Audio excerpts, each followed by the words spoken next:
Hello friends, welcome back to the Vish Vimarsh YouTube channel. I'm Anurag Kadian, your host, and we're back with a new episode. In today's episode, we are going to discuss American politics, especially the fight between Donald Trump and Joe Biden for the presidency later this year.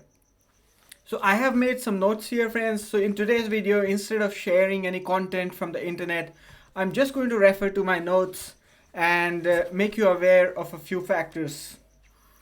So Donald Trump recently has been having a very positive run. He's recently been unanimously elected as the Republican Party candidate for the presidential election. He won the primaries handsomely. Currently, he has the support of 1,639 delegates, whereas he only required the support of 1,215 for nomination. His social media platform, Truth Social, is likely to go public as early as next week, which is going to increase his net worth by up to 3 billion US dollars. So that's another positive factor which is going to give him some boost going into the election phase. After that, the Supreme Court has overruled Colorado State's decision to remove him from the ballot. According to the Supreme Court, states do not have the authority to ban anybody from the ballots. The only power in the United States that could take such a decision is either the Senate or the Congress. Now, looking back at Trump's presidency, we can see one of the most stable periods in terms of American foreign policy.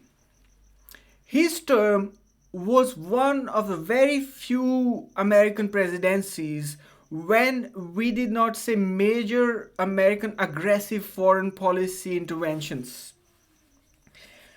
He was clearly focused on the domestic front. His main focus was reviving the American manufacturing sector. He made some tax cuts for both individuals and corporates. He also boosted domestic consumer and business confidence.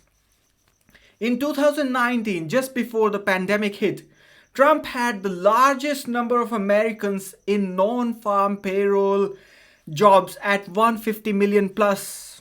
So that's a huge number, friends. As a direct result of this domestic focus, that also resulted in a record high employment rate, a lot of Americans currently view the Trump era far more positively than the current Biden era. This is now being reflected in national polls. If we look at various polls conducted by different agencies, Trump leads Biden by an average of 3 to 6%. And these pollsters, they vary from CNN to Emerson College to ActiVote.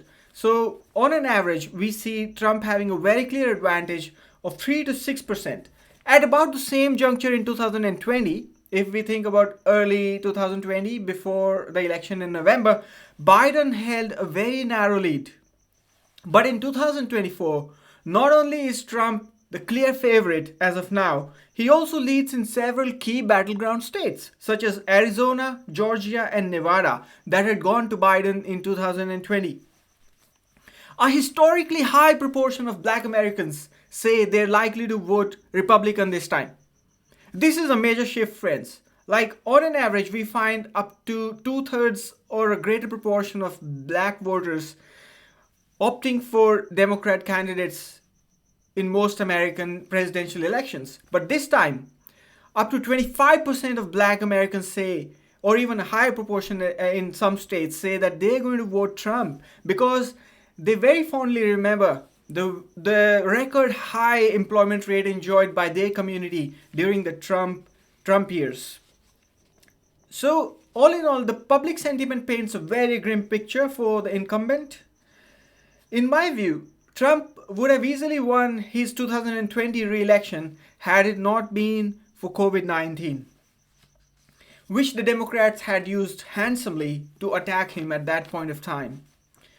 Now let's look at a few domestic and foreign policy issues where the Trump presidency, the potential Trump presidency starting early 2025, are going to have a positive or a profound impact. It depends whether it's positive or negative, depending on which spectrum you're coming from in terms of your political leanings.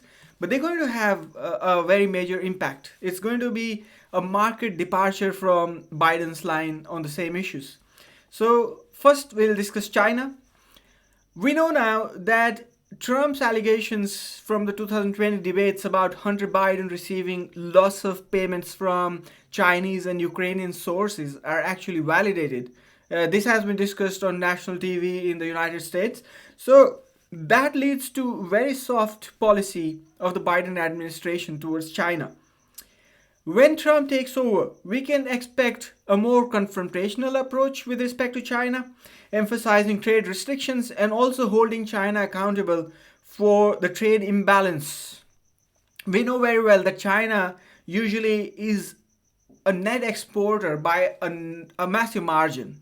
It's not just true of the trade with the US, it's also true of the trade with India and many other countries around the world. So Trump is likely to hold them accountable for this trade imbalance and also for intellectual property issues. Next, we can discuss the NATO and European perspective. Trump could be expected to cut arms aid to Ukraine, which might lead to a rapprochement.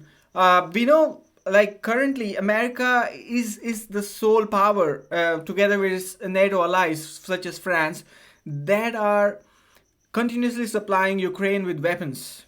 We know that this is a lost battle, it's a losing battle, because Russia, even after NATO supplies, Russia has far greater amounts of ammunition compared to Ukraine, and that's clearly showing in the recent gains that the Russian forces have made. But even then, once Trump cuts this aid to Ukraine, they will be forced to negotiate a peace deal with the Russians, which I think is going to lead to greater stability. Currently, the Russia-Ukraine war is leading to a lot of instability, which is also fueling the food crisis in Africa. If you remember, some days ago I made a video on the food crisis affecting East Africa, and we saw that the Russia-Ukraine war has a major impact on that crisis. Due to this war, a lot of food grains, especially wheat and rice, are not going into the international market, especially wheat, because Ukraine and Russia are great exporters of wheat in more peaceful times. That's not reaching the international markets, and it's leading to crisis levels, especially in Africa. So it's likely going to be a good thing. And another positive from the Indian point of view is that Trump may involve Indian Prime Minister Narendra Modi, if Modi is still in power, which is likely to be after the Indian general elections in June. By June this year, I think we're going to have the result for Indian Prime Ministerial elections as well, and most probably Narendra Modi is going to be back. And Trump enjoyed a fantastic relationship with Narendra Modi during his 2016 to 2020 term. So he might even involve Narendra Modi to broker a peace deal between Ukraine and Russia, which is going to be fantastic in my view. I mean, it could be a bit unsavory for NATO NATO leaning people, but it's going to lead to stability, as we discussed. It's going to lead to better conditions in the international food grain market as well. After that, in the Middle East, we can expect Trump to also take a slightly different line on the Israeli-Palestinian conflict. Trump has time and again said that he's very much pro-Israel, but I think he doesn't like American resources to be expended in the way they are being currently expended under Biden, because it's well known that Biden is complicit in the genocide the Israeli forces are currently carrying out in Gaza.